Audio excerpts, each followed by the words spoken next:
Yani ipi hukumu ya mwalimu ambaye anawafundisha wanafunzi itikadi hii ya kwamba mwanadamu alikuwa ni sokwe?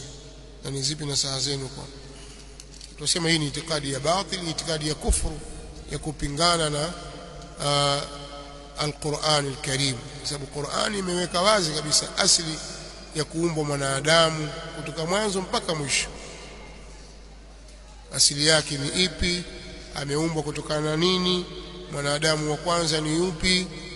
Kwa hiyo wewe ukiwa wazungumza wapingana na Qur'ani na uhalisia ulivyo na ushafahamu, basi ujue kwamba unabeba mzigo mkubwa wa madhambi wa kuikufuru Qur'an na kupingana na yale aliyoeleza Allah subhanahu wa ta'ala.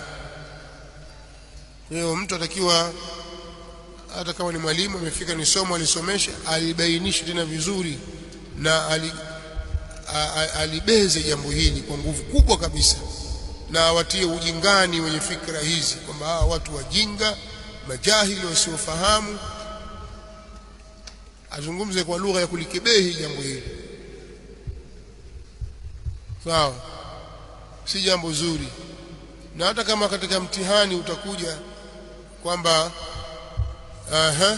asili ya mwanadamu alafu ikatajwa sokwe sio nini, uchague pale ikawa sokwe, sawa? Wewe taja ile ilikuwa asili ya kweli, kosa swali hilo. Kosa kwa nini? Kosa swali moja, tafuta nini kosa? Alafu inaonekana nchi nzima wanafunzi wote swali hilo wamekosa, itakuwaje? Kila atakaoulizwa sokwe no. Lakini watu wapenda dunia, shekhi, mtu yuko tayari kujibu sokwe ndio, akachagua sokwe, ajua kwamba huu ni uongo, inapingana na Qur'ani, lakini ndio kushapatia. Na maswali kama hayo ya kipuuzi huwa hayaachwi, kila mtihani itakuja, ili mradi mjibu vile wanavyotaka wao. Hata wao wenyewe wajua kwamba huu ni uongo, wao wenyewe sio kama wajui. Lakini si kwa nini? Si kwa sababu gani? Wallahu a'lam. Mitaala ya ajabu kabisa, hii ni mitaala ya mkoloni ndio waleta mambo haya.